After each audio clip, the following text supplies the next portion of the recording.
For an examination of the obstacles facing the Syrian peace talks, I'm joined by Wardah Khalid in Houston. She's a Middle East analyst, Middle East policy analyst, I should say.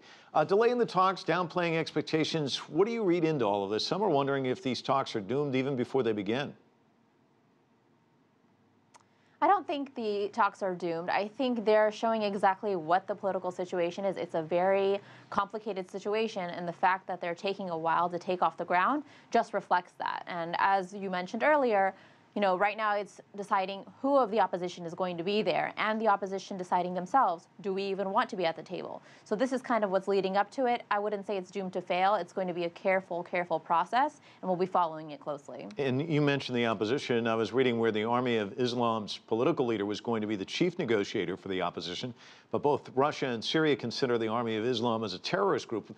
I think this kind of illustrates kind of the give and take. You have Russia saying this, you have Turkey saying that, unhappy with some of the people who might be delegates to this. So how do you even get people consensus on who should be sitting at the table, I guess?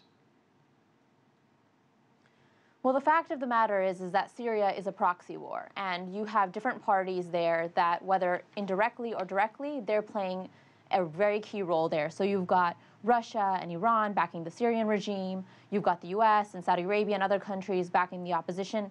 Everybody is going to need a piece at the table. The only people that are being excluded, as you mentioned, are ISIS and the al-Nusra Front, which the UN considers to be terrorist organizations. And so it's going to be the international community's responsibility to bring these people to the table so we can get a diplomatic solution to this crisis that has killed 250,000 people and displaced so many millions. And we're just going to have to keep at it, because this is the only way to accomplish it. Doing it in a military fashion, as we've been trying thus far, is just not cutting it.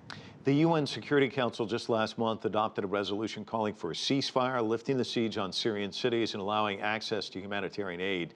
What do you think about all of this, these issues? Do you think that there can be agreement at least on these three? I would hope that there could be an agreement on a ceasefire and allowance of humanitarian aid and allowing people to return and rebuild.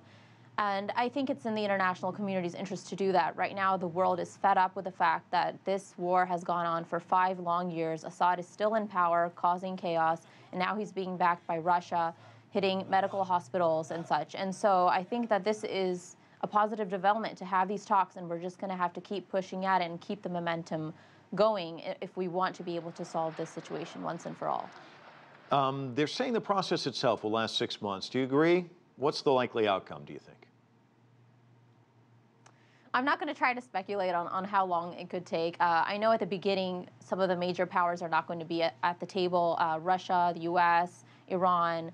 Some of them are going to come later, around February 11th, to see what the first process, what the issues that were raised in the initial process were. So it's going to be a multi-part process. It's going to include civil society, women leaders, which is fantastic.